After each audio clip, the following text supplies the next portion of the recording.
Boys, we're back with another deck profile video. So you might see this after the actual versus video. Where Masterfeja've actually got stomped for once, mostly because he was helping me, teaching me how to play the game properly. No, that's the only reason I won. You knew.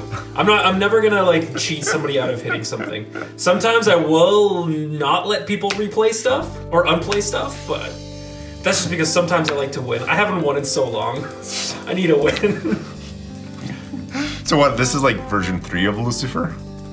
I don't know. Like, you made a version, I made a version. My version sucked. I took it apart. I took it apart. It's not good. That's like, your version. Oh, your version. I'm sorry. No, I thought you meant the version you helped me make, which was surprisingly decent against the Dino deck. It was good, but then you got rid of the white from it? Yeah. Yeah. Because it's not consistent enough, and it was a little bit too slow. Yeah. So that's one of the reasons. Anyways, moving on. Lucifer. Bam. Okay. This entire deck works around this card right here. Faith in Darkness. I run 4 Faith in Darkness. The whole point is to be able to pull.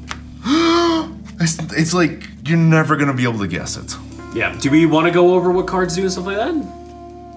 Sure. You want to go ahead? Because you're better at explaining what cards do. Let's do this stuff in a bit more of a structure.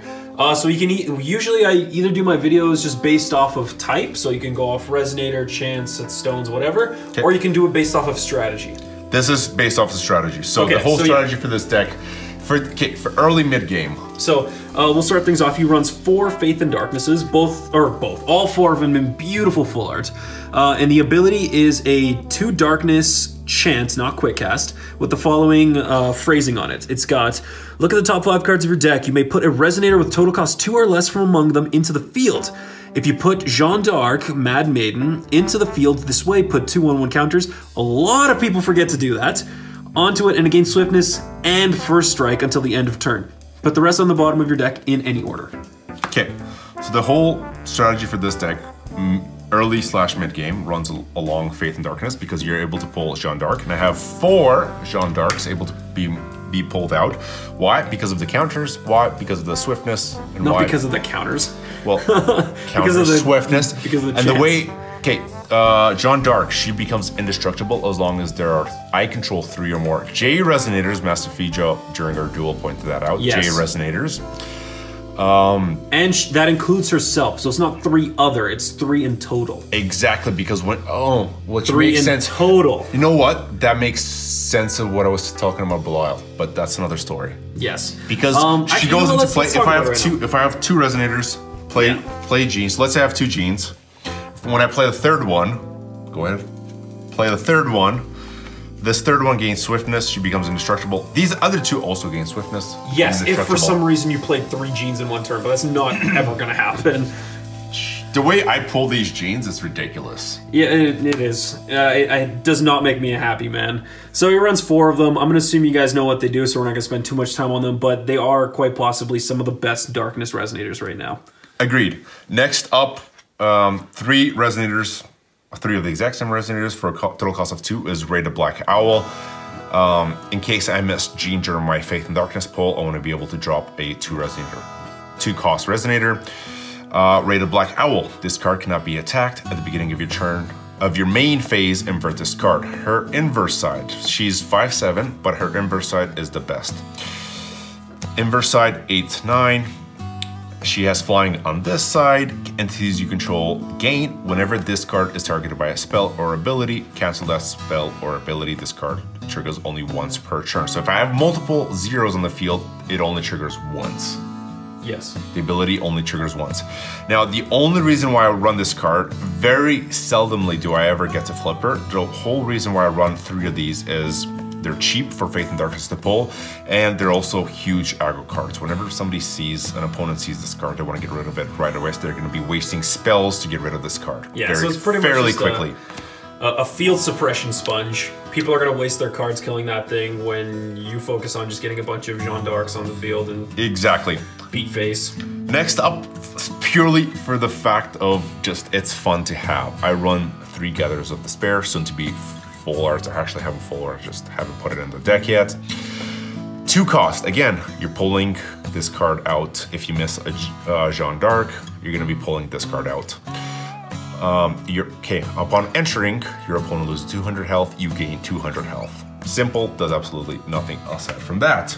It's a little underwhelming in my opinion, especially for how aggressive everything else in this deck is. But it works. It does work, and one thing I was gonna say, especially during our match when people see it, that 200 makes a difference. That like people I never like, drop below 200. I dropped below like 4,000 health and went right back up to like, I think I finished both matches with above 400. 4,000 health is what I should say. Next up, again, to be able to pull out in case I miss Jeanne d'Arc is Skeleton Horde. 3 of these, again, self-replacement. If they die, I have another Resonator on the field, ensuring that Jeanne d'Arc doesn't die immediately. The reasons why I have 3 of these is, for example, if I'm facing a darkness deck and they drop Belial, if I have 2 these on 1 Jeanne, if these die, they get flipped over. Yes, she does stay alive during Belial's drop, but if you're swinging, I don't want her to lose her. So basically, have skeletons there, have bodies, basically, self-replacing bodies. Yeah, so he runs 3 of these Skeleton Hordes. And a lot of people don't give him credit for this, but Skeleton Horde is actually a decently beefy 1-drop. Like your curve is usually 1-drops or 3 3s, 2 drops or 6 6s. Ideally 3 drops or 9 9s, but very seldomly are they. Yeah. But in this case, this dude's a 4/4. A lot of the time they'll give him a little bit more attack and like completely crap on the defense. But being a completely even 4/4 is actually really good quality. And of course, when he dies and he hits the grave, he has to hit the grave though specifically. You get a 1/1 skeleton resonator onto the field, which is cool because it also helps keep this pretty lady alive. Exactly. So if it doesn't keep her alive, what people will be doing is burning spells on, making sure that this guy doesn't get the field. I'm gonna stop. They're not gonna do it. They're not gonna do it, but it's possible. It's possible. Okay. The only issue right now is, out of all these resonators, there's no flying, with the exception of Ray when she inverts. I would maybe switch out Skeleton Horde for 3 of the Fallen Angels. Yeah. Because they are, and you'll see why. Okay, second last resonators, I run 3 Azazels. I thought I had more, but I guess I don't have full arts. Okay, Azazel is a 4-drop. She is a 2-drop if the opponent has 1 or less cards in their hand. Her enter ability, choose 1, look at the top 2 cards of your deck, put a card from among them into your hand and the rest into the graveyard, or target 2 resonators your opponent controls, your opponent banishes 2 of them. A lot of the times your opponent may not have 2 resonators, so what I end up doing is doing a card pull. And I end up summoning, a lot of times I end up summoning 2 of them for literally within the same turn for a cost of 2, which is ridiculous. You'll see it in the versus video. 3 of these, they're Fallen Angel Resonators, which helps out the last 2 cards, which are Belial's. Surprisingly in this deck, I end up summoning him for a hard cast of 6. But and like stupidly commonly, I think every time I've gone up against your Lucifer deck, you've summoned Belial. Yeah. Like, have you been searching him out? First game I did not. Second game I did search him out. Early game, I searched him out. A lot of times I actually don't search him out because I have 2. I'm actually surprisingly lucky at pulling him out of the cards. I know one of the matches against Masterfeja've a while back is I dropped a Belial, I drew a card, and literally the next card I drew was another Belial. Yeah, that was fun. Which was... I had fun. Okay, so Belial, 6 cost 6 drop. cards. If you have less than 1,000 health, he costs 3. Enter, destroy all non-Fallen Angel Resonators, or ideally, like stuff like this is gonna die, but if I have multiple Resonators out, Jeanne won't, so iffy. Right, we didn't talk about this. So, the way that we've kind of justified it in our minds, if we had the hypothetical situation where you had 2 Jeanne d'Arcs on the field, and your 3rd Resonator being Belial hitting the field, because it's an enter the field ability, he has to exist on the field before the ability procs. So, the second he hits the field, he counts as his 3rd Resonator. Then his ability would proc, killing everything that's a Fallen Angel. But because he's counting as the 3rd J/Resonator on the field, these 2 would live. So, that's how we justify it. If you guys think that that's not the way that it goes, drop us a comment. Yeah, please correct us, but I think we're right on this one. I think so, because of the fact that it's a Resonator, his enter ability technically goes on the stack. It goes on the stack, because think about it, it's just like how when Lorite has to stop and enter the field ability, right? Yep. he has to exist, like the thing hits the field, then you've got the ability, and then Lorite on top of that to proc to kill that ability, but the Resonator's still in the field. Yeah. So. Okay, next up for keeping, actually not for keeping, but for being able to pull Belial out of the field is just 1 darkness. I mean, if you're hard casting 2 Belials and you want to hard cast another one, like there's really no point. Like, yeah, it's nice. That's Dark Revolution. That's Dark Revolution. If you end up, it's nice because for a 4 cost, you get to, if you've discarded him, you get to pull him back from the graveyard for a 4 cost and put him directly onto the field, which is cheaper than his. Is that the only thing that you focus with that card? That's about it. You know what? Situationally based, I will focus something else. Azazel is nice to bring back because of her enter ability. That's about it. Jeanne's, if I have multiple Resonators, I can pull Jeanne back. But it's situational. 90% of the time, I've pulled Belial back because that's the card that makes most sense. Yes, but I'm thinking, dude, if you're gonna have just 1 in the deck and you've only got 1 way to search it out anyway, yeah, I'd almost say just pop Belial up to a 3. Right? Like, because it's a 4-drop, so realistically, if we're just talking about cost effectiveness, yeah, this is really the only one you want to. You don't want to be bringing one of these for 4. I agree. Like, out of all this is the most expensive card. So I agree. So I could go up to a 3 just for playtesting and seeing how it works.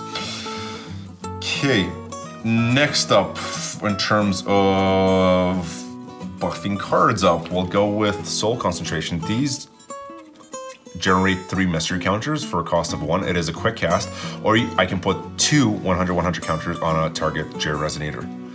Again, J Resonator, so I can even put it on Lucifer technically, but it's really nice. I mean, for a cost of 1, putting 200 permanent counters on cards is nice, especially if I'll end up putting it on Jeanne because she's indestructible in the first place, which is fantastic. So 3 Soul Concentrations. For a little bit of utility, I have 3 Sword of New Moon. This is being able to get, it's a quick cast. For a cost of 1, I'm able to destroy target Resonator with total cost of 1 or less, or destroy target Resonator with total cost of 4 or less if this card was awakened. Its awakening cost is removing a single mystery counter. Mystery counter production in terms of what's in the deck, I have Time Reversals, lets me draw a card, I remove 3 mystery counters, and all my entities are able to recover that turn. Questionable. Masterfeja've and I were actually talking about this before starting recording a video. This is a card that can easily be replaced. It can be, but it has the potential to do some really, really janky stuff.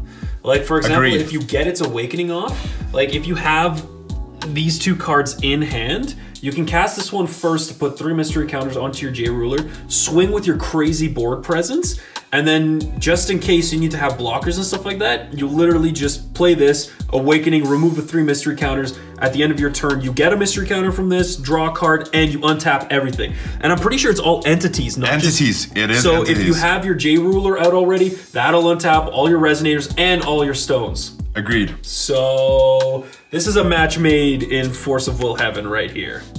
Okay, next up we have 2 more utility cards. I'm honestly surprised you only run 2 of those. That seems weird to me. Because here's the thing, what I could bump it up to. I could bump it up to 4, remove some of the Time Reversals. Or, crazy thought, yep, you bring this up to 3. Remove that. And get rid of that. Because then But I do find myself needing more Belial sometimes. Like, against some of your matches I've played against you, I've needed more than 2 Belials. See, I'd appreciate if you just stopped doing that. Because just having literally like freaking Nagasaki bombed in front of me like 3 times a game is not the best way for me to maybe win. But it works. Okay, so that is Life Severing Blade. What does that do, bud? 2, okay, quick cast. It costs 3. However, if a Resonator you control was put into the graveyard from the field this turn, you pay 2 less to play this card, destroy target Resonator. Again, it only really works against like Darkness decks and Fire and Water decks, not so much against Lorites. That's all I gotta say about that. Okay, and since this is a Lucifer deck, in terms of hand control, 4 looks of corruption. And we all know what that does. Look at your opponent's hand, you choose a card with 4 or less, discard it you discard it from their hand. If If I awaken it for an extra cost of 2, 1 darkness, 1 random color, I am able to discard a card that is 5 or more. However, I do need to know what they have in their hand beforehand. And last 2 discard cards are Dark Knight Butterflies. Your opponent discards 1 card for a cost of 1. If I remove 2 mystery counters, your opponent removes 2 cards. So that's basically 6 discard cards. In terms of, stones don't really matter. I'm sure they do, but they do and they don't. These stones matter right here. 4 stones from the Dark Castle because they help me produce mystery counters. The other ones really don't. No, actually, I would honestly say all these should be on, in all honesty, they should all be basic darkness. I agree. They should be basic darkness. Because with all of the green stone hate for special magic stones that are coming up, you don't want to give your opponent the ability to destroy stones. Exactly. Because like, okay, you need mystery counters. You'll eventually draw these, but if your first like 3, okay, let's say like later game, your first 4 stones are just basic stones, and you're going up against a stone destruction deck. Most stone destruction is specifically special magic stones. So you do not want to run these. No, I'd say just say like for the purpose of this video, and then you can change it later. Just 6 basic darkness magic stones. Agreed. And 4 stones from the Dark Castle. Agreed. Agreed 100%. I just run them for the heck of running them. Okay, in terms of runes, here's the Fallen Angel. Your opponent discards a card at random, cost of 0. This is a Lucifer deck, want you to have that. Undeath, put a target skeleton or zombie with total cost 3 or less from your graveyard into the field, cost 1. Ideally, the only thing I can pull back is a Skeleton Horde, which for cost of 1, he's self-replicating. It's not bad. It's not bad. I mean, if you guys have a better suggestion for another rune card instead of from this, let me know. I can definitely see that when the new cards come out and they have better darkness runes, that's probably going to get changed. Oh, most likely. For a cost of 2, Black Rosario. Your opponent banishes 2 Resonators. This is Lucifer's Master Rune. You always want to have this. Sword of Lament. Lament 3. I like your quick cast. Better. Destroy target Jade Ruler. Very good card. Dip in Division for 2. Search your deck for a card. That's pretty much the entire deck, guys. Try doing this as quickly as possible. If you guys enjoyed this video, please. Yeah, because I've got movies and pizza. See you guys. Have a good day. Yeah, woo!